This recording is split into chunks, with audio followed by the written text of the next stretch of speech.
Somewhere inside Iran, a man kneels in the dark. He cannot see what he is aiming at. He does not know what he is about to destroy. All he has are coordinates on a screen, a weapon he assembled with unsteady hands, and a voice in his earpiece connected to a room 6,000 miles away in Tel Aviv. His name is not Arash. That is what they will call him later, when he sits in front of a camera in heavy disguise and tells the world what he did on this night. His real name is classified. His face has never been shown. And if the Iranian regime discovers who he truly is, he will not survive the week. It is 2:47 in the morning, June 13th, 2025. Around him, Iran sleeps. Families in Tehran lie in their beds. Perhaps a night shift worker at a gas station scrolls through his phone. Perhaps a stray cat crosses an empty intersection near a military base that hums with quiet routine, its guards unaware that the next 13 minutes will redraw the map of the Middle East. Arash has been waiting for over 2 hours. 2 hours of silence. 2 hours of staring at a launch button and wondering if the next sound he hears will be an order from Tel Aviv or the crack of a rifle from an Iranian patrol. He later described those hours in a single sentence that says everything about what it means to be a spy behind enemy lines with your finger on a trigger you cannot yet pull. He said, "I was scared. Scared about everything." What you are about to hear has never been told from inside the operation. The story of how an ordinary Iranian man with no intelligence background, no connections, sat down at his computer one afternoon and typed a single word into Google. That word was Mossad. What followed would turn him into one of the most consequential covert operatives of the 21st century, place him at the center of the largest Israeli military operation since 1973, and leave him kneeling in a field in the middle of Iran at 3 in the morning, pressing a button that would destroy a ballistic missile aimed directly at the heart of Israel. To understand the man in the dark, you have to go back nearly 30 years.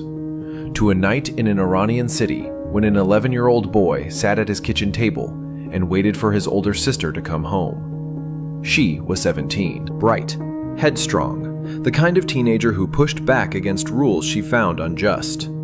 On that particular evening, she had stepped outside without her hijab.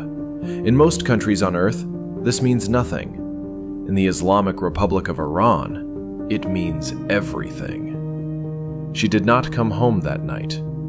The boy and his parents went to the police station. According to testimony Arash gave decades later on Israeli television, what they found broke something in the family that would never fully heal. His sister had been arrested by regime enforcers.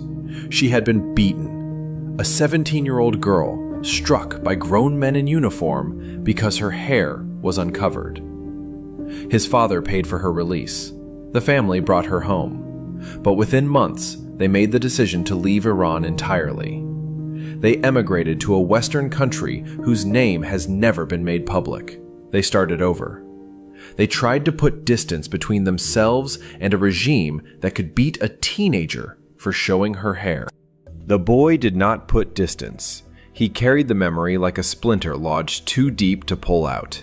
As he grew older, it sharpened rather than faded. He watched from abroad as the regime continued its crackdowns, its executions, its systematic crushing of anyone who dared resist. He heard stories from friends still trapped inside Iran. He followed the protests. He saw the faces of women arrested for the same crime his sister had committed, the crime of being uncovered in a country that demanded obedience. He knew he wanted to fight back. He just had no idea how. A single person living abroad with no military training, no political connections, no organization behind him. The regime was a machine. What could one person do against a machine? The answer came to him one afternoon at the age of 30 while sitting alone at a computer. He opened a browser.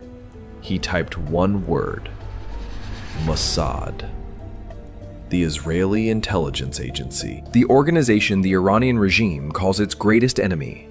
the spy service that had, for decades, conducted operations inside Iran with a freedom that made the regime look penetrable, exposed, unable to protect its own secrets. The agency whose name is spoken in Tehran, the way you speak about something that haunts your house and cannot be driven out. He found their website. Mossad has maintained a public-facing recruitment page for years. There is a contact form, a place to leave a message. It sits there in the open, like a door that millions of people walk past without a second look. Arash did not walk past, but he hesitated. He later recalled the moment with startling precision in his interview with journalist Ilana Dayan on Israel's Channel 12 investigative program, Uvda, conducted in the autumn of 2025 at a secure, undisclosed location and broadcast on January 29, 2026. He said he opened the contact page, and in that exact second when he wanted to press send, it became the hardest decision of his life. Not because he doubted his hatred for the regime, because he understood with cold clarity that the moment that message left his screen, there was no coming back. He would be volunteering to work for the intelligence service of a nation his country had sworn to wipe off the map. The cursor blinked. The message sat unsent.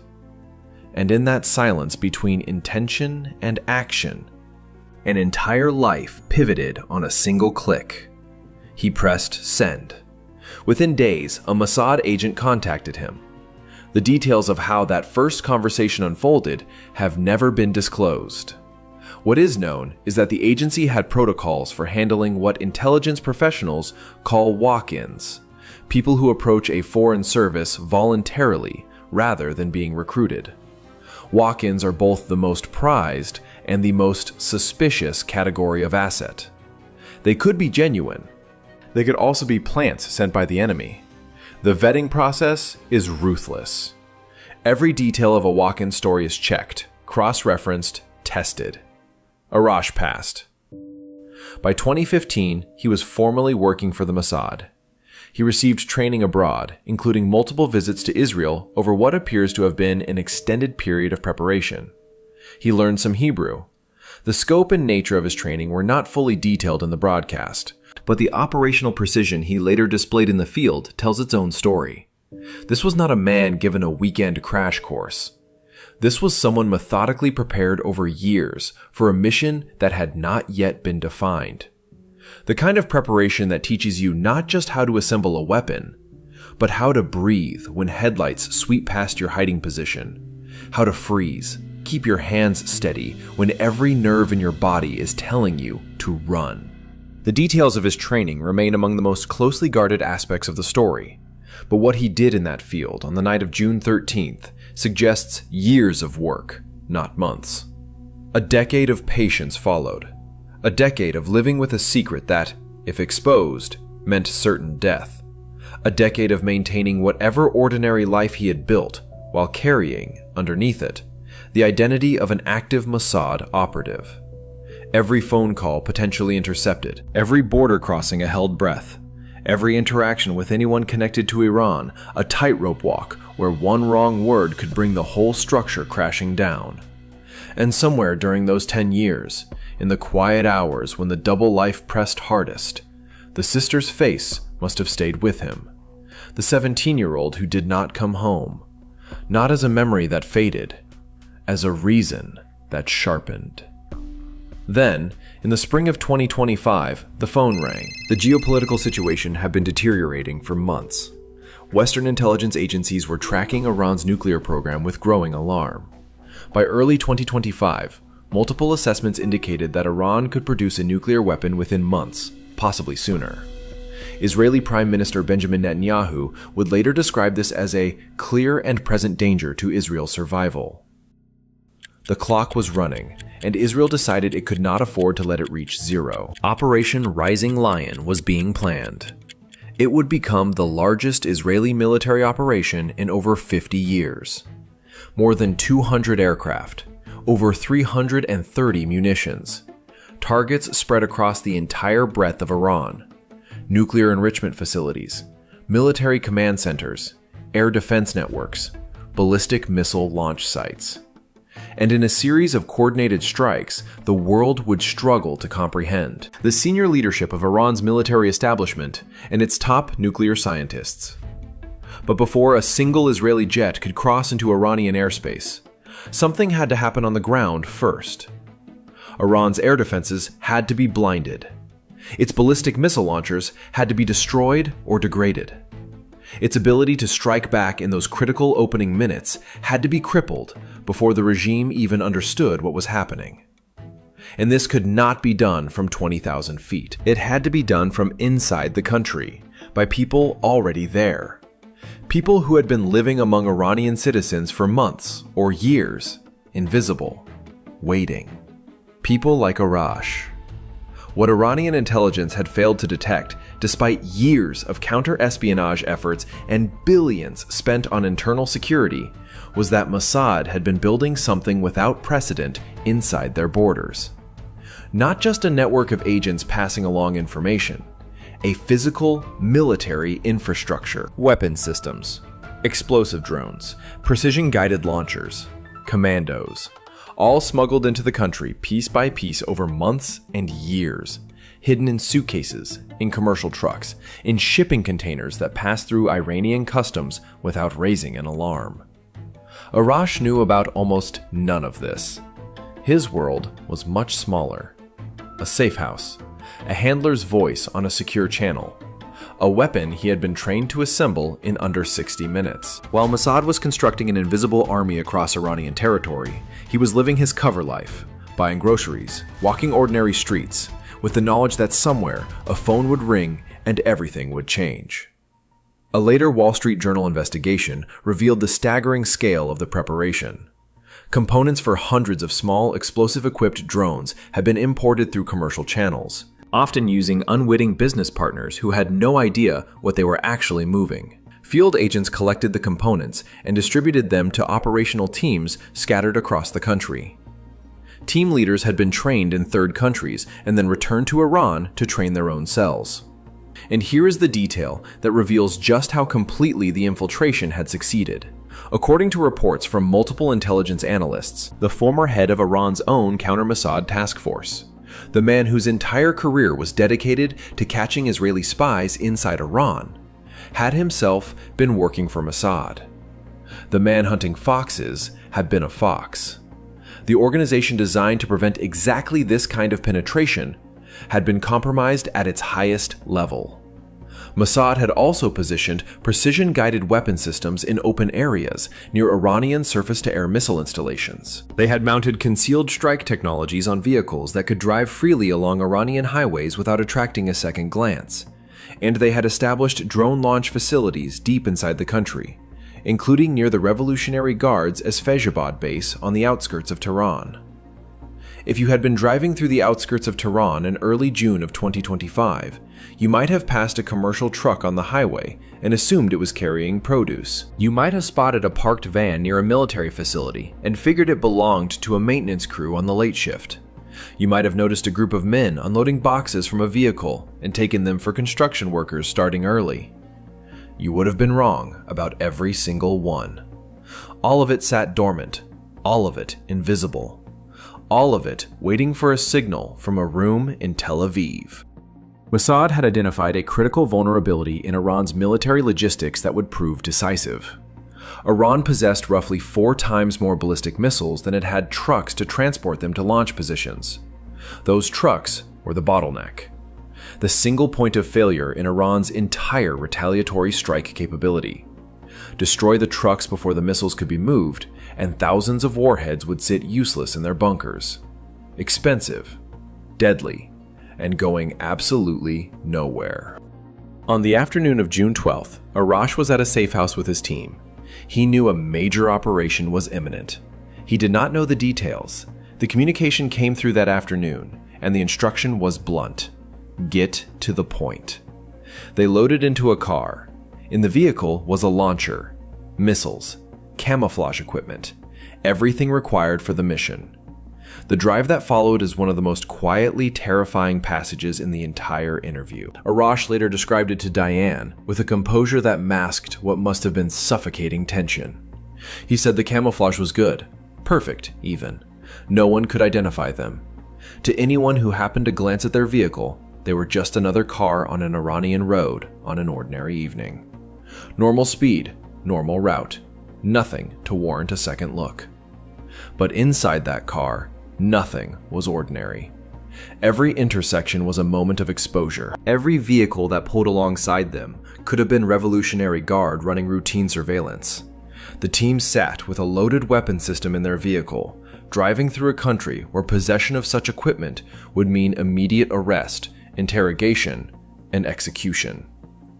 They drove through streets where families were eating dinner, past apartment buildings where television sets flickered behind curtains, through neighborhoods where the rhythm of a weeknight moved at the pace of a country that had no idea what was about to happen within its own borders. Except every other vehicle on that road was not carrying a weapon aimed at coordinates its operators had never been told the meaning of. While Arash's team drove toward their assigned position, a parallel operation of enormous scale was moving into place. More than 200 Israeli aircraft were being fueled and armed for the longest-range strike mission the Israeli Air Force had ever attempted. Pilots were receiving final briefings. Refueling aircraft were positioning over Syrian airspace. Across Iran, dozens of other Mossad teams were driving to their own coordinates, assembling their own weapons, preparing to fire at the exact same moment. And in Tel Aviv, in Mossad's command center, handlers tracked every team in real time, including Arash's. The team reached their position. The coordinates were locked in. The target remained unknown. Numbers on a screen, nothing more. The assembly began. In Israel, during training, Arash could put the weapon system together in under 60 minutes. Here, in the dark, on hostile soil, with the knowledge that any sound or flash of light could bring a security patrol directly to them, it took 1 hour and 40 minutes, nearly twice as long.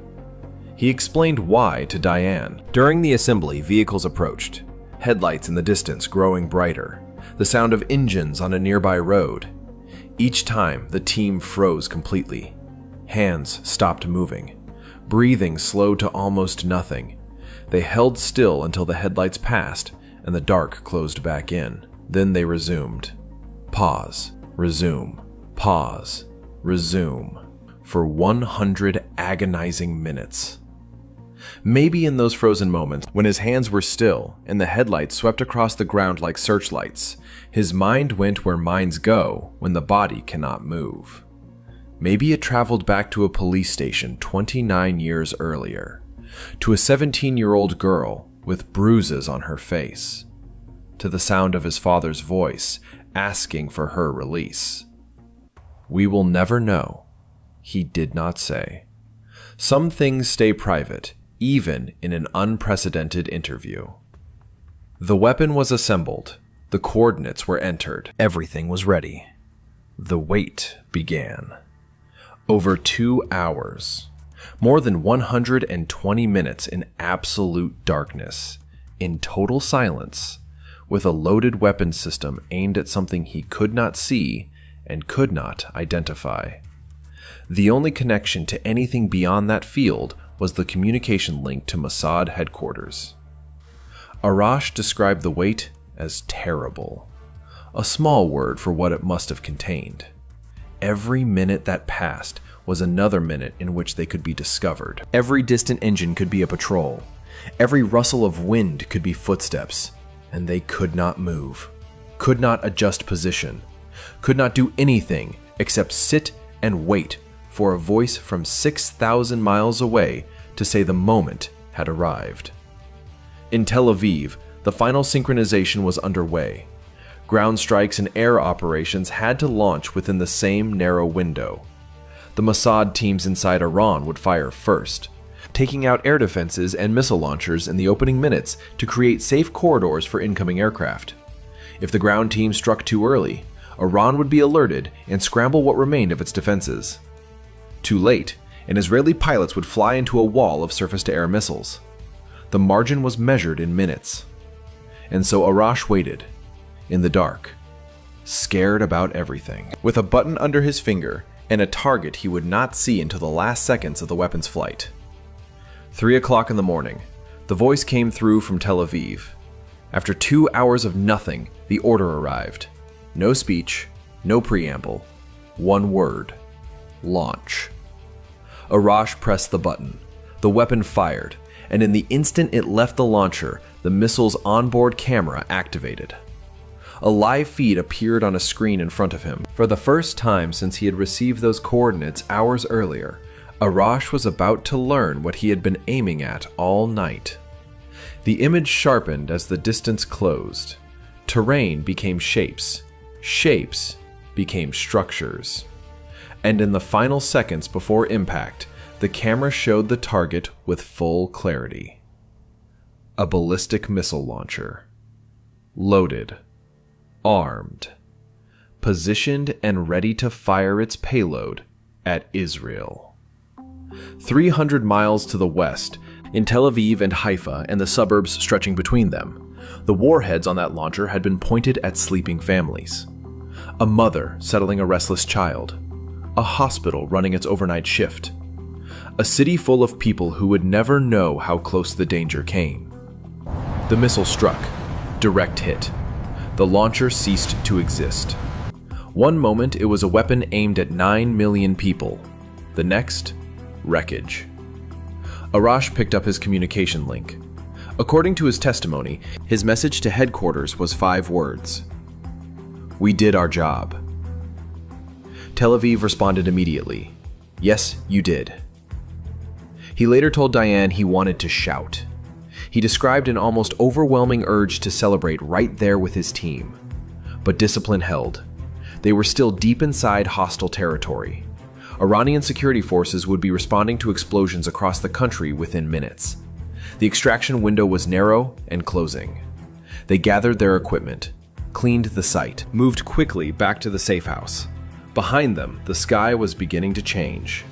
Because Arash's strike was one note in a devastating symphony unfolding simultaneously across Iran. While he pressed his button at 3 in the morning, dozens of other teams pressed theirs.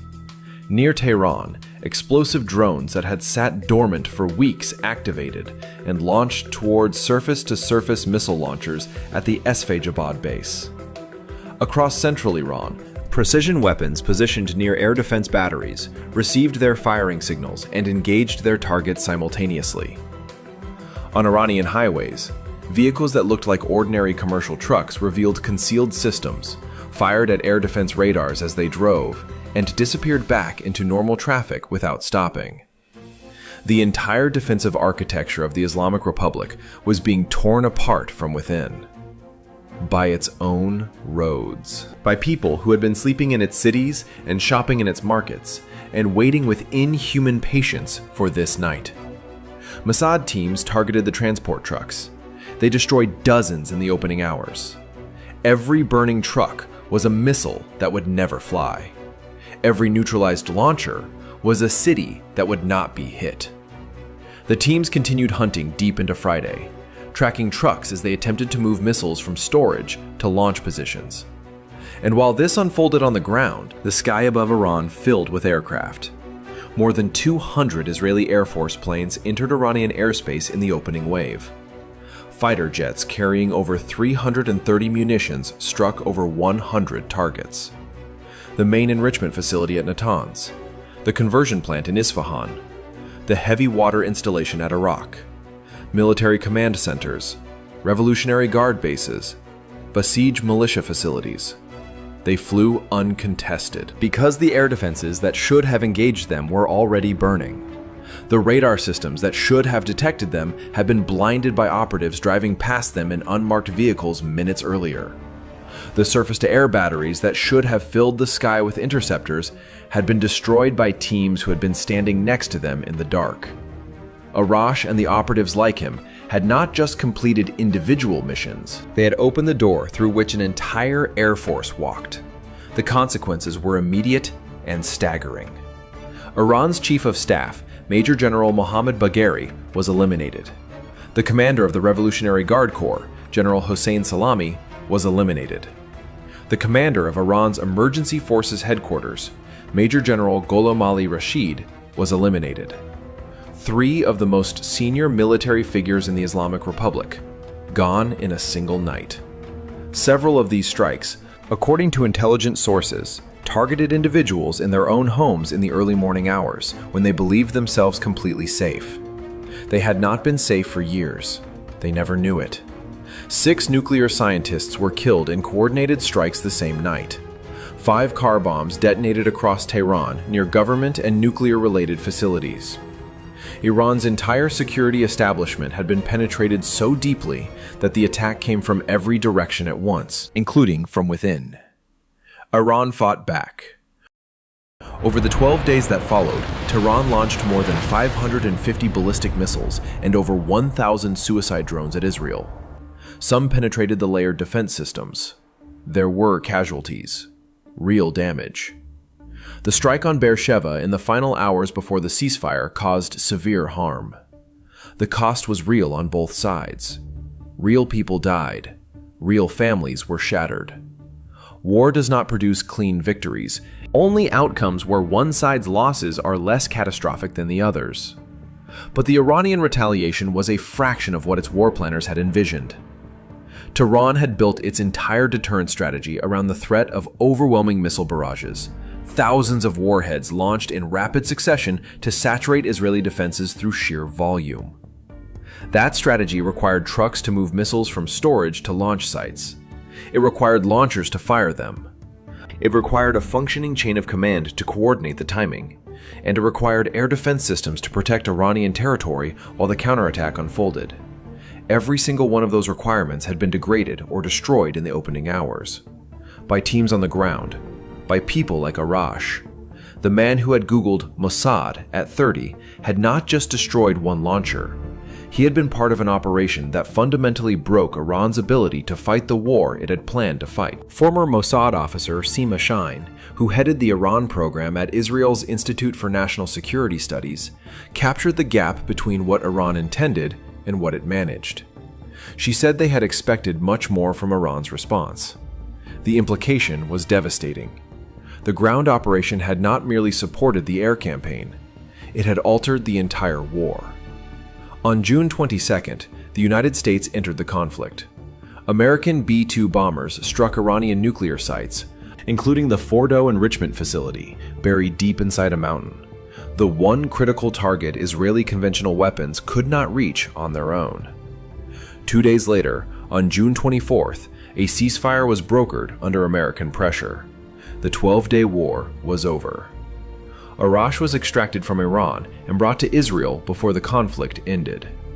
The extraction itself was not described in detail on the broadcast, but the operational reality of pulling agents out of a country that is actively at war, where security forces are on maximum alert and 21,000 people will soon be arrested as suspects, speaks to the same meticulous planning that put them there in the first place. Routes that had been scouted months earlier.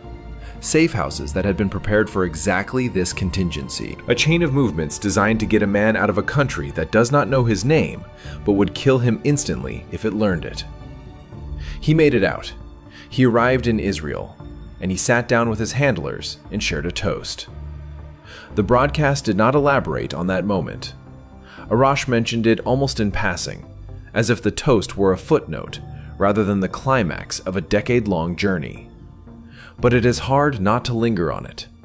A man born in Iran, raised under its flag, trained by its enemies, sent back into his homeland to destroy its weapons, now sitting in the country his birth nation considers its mortal enemy, raising a glass with the people who had asked him to risk everything. What does that toast contain? Relief? Pride? Grief for the country he just helped to strike? Gratitude for the handlers who brought him home alive. All of it, probably, mixed together in a way that no single word can capture. The day after the strikes, while still in the area before his full extraction, Arash noticed something. People in Tehran, quietly, cautiously, in the way people express dangerous opinions in authoritarian states, were showing satisfaction that the regime had taken a blow. Not everyone, not openly, but enough for a man who understood Iranian society to read between the silences. This may be the most significant detail in the entire story. It suggests Arash was not unique. He was not the only Iranian who burned with the same fury. He was simply the one who sat down at a computer and typed Mossad into a search bar and pressed send. How many others came close? How many opened the same contact page on their own quiet afternoons? How many typed a message and then deleted it? How many reached the same edge and stepped back? The Mossad does not publish its recruitment statistics, but the infrastructure that supported this operation required dozens of teams, hundreds of smuggled components, and years of patient preparation built on trust between handlers and Iranian assets living inside the country. Arash was the leader of one team. There were others. Their names will never be known. The regime's response told its own story. In the weeks following the strikes, Iranian police arrested 21,000 people classified as suspects. 21,000. That is not targeted counterintelligence. That is a government thrashing blind, trying to find the needle by burning the haystack. 2 alleged Mossad operatives were caught in Tehran with explosives and drone equipment. Previously convicted spies were executed. Iranian intelligence issued a public advisory through state newspapers warning citizens to watch for drones launched from pickup trucks and cargo vehicles. The advisory came weeks too late. The drones had already flown. The launchers had already been destroyed. The war had already been decided before the ink dried. There is a moment in the Yuvda interview that cuts deeper than any operational detail. Alana Dayan referred to Iran as Arash's country. She called Israel its #1 enemy. She asked if he understood that by contacting Mossad, he had committed himself to the adversary of his homeland. Arash stopped her mid-sentence. He said, "Wait, stop. When you say Iran, you are talking about my country, my people, not the regime." He told her Mossad was not the enemy of his country. It was the enemy of his enemy, and therefore, it could be his friend. That distinction, the line between a nation and its government, between a people and the apparatus that controls them, is the moral foundation on which Arash's entire double life was built. Without it, he is a traitor who sold out his homeland for a foreign power. With it, he is a dissident who found the only lever strong enough to push back against a regime that had been crushing his people for decades. Inside the Islamic Republic, the verdict is already decided. Arash is a spy, subject to execution under laws that define cooperation with Israel as mohareb, waging war against God. Arash knew this when he sat in front of Dayan's camera. He knew what the regime would do if it ever identified him. He chose to speak anyway. The disguise was heavy, designed to make recognition impossible. But the act of speaking, of telling this story in his own voice on a program watched by millions, was itself a defiance that went beyond anything he did in that field. Destroying a missile launcher is an act of war. Telling the world why you did it is an act of identity. He cannot go home. The Iran he knew as a child, the streets where his family once lived, the neighborhood where his sister was beaten, the country where his friends still live under the same regime that broke his family apart, that Iran is permanently closed to him. He will never walk its streets again. He will never sit in a Tehran cafe and watch the city move around him. He will never hear the call to prayer echo off the buildings he grew up near. He will never taste food prepared the way his mother made it, in the place where she made it. The sounds and smells and rhythms of the country that shaped him exist now only in memory, growing fainter with each year he spends in exile. This is what espionage costs at the personal level. The level that intelligence briefings never capture and operational debriefs never ask about. Not the danger in the field. Not the 2 hours of terror in the dark. The slow, permanent loss of home. The knowledge that the place you were born has become the place that would kill you. That the language you dream in belongs to a country you can never return to. That every person you once knew is now a potential threat because any contact could be traced, any old friendship exploited by a regime that executes spies and calls it justice. And yet, in the interview, he did not speak about Iran with hatred. He spoke about it with grief. He loved his country. He hated what had been done to it. And he concluded, at the age of 30, that the only way to protect the people was to fight the government that ruled them, even if it meant working with the very agency that government feared most, even if it meant sacrificing the right to ever go home. The Uvda broadcast was unprecedented. Israeli television had never aired a first-person account from an operative who carried out direct action inside Iran. The Mossad, among the most secretive agencies on Earth, permitted one of its assets to describe a classified mission on camera. That permission was itself a message, not aimed at the Israeli public, aimed at Tehran. We are inside your country. We have been there for years. Your own citizens work for us. And now, one of them is telling the world what he did, and you cannot stop him. For a regime built on projecting invincibility, Arash's interview landed like a second strike. It exposed a truth that no amount of propaganda could cover. The fortress had been breached from within. The walls had holes, and the people behind them were not all loyal. Some of them had been typing Mossad into Google and pressing send. The 12-day war reshaped the strategic landscape of the Middle East. Iran's nuclear program was set back years. Its military leadership was decapitated. Its missile infrastructure was devastated. By late 2025, mass protests were erupting across multiple Iranian cities. The regime faced the most serious internal threat to its survival in years. But wars are not won by aircraft and munitions alone. They are decided by individuals who make choices no surveillance system can predict. A choice made at a police station at age 11. A choice at a computer screen at age 30. A choice in a dark field at 40, with a launch button under unsteady fingers and a target that would reveal itself only in the final seconds of flight. Arash made each of those choices, and each led, with a gravity that now feels inevitable, to the next. But here is what no debrief or intelligence summary will ever resolve. When the ceasefire was signed, and the toast was raised, and the disguise was fitted for the camera, did Arash feel like a man who had freed his people? Or one who had lost his country forever? Because the real price is not the danger, not the fear, not the 2 hours in the dark. The price is that he can never go back.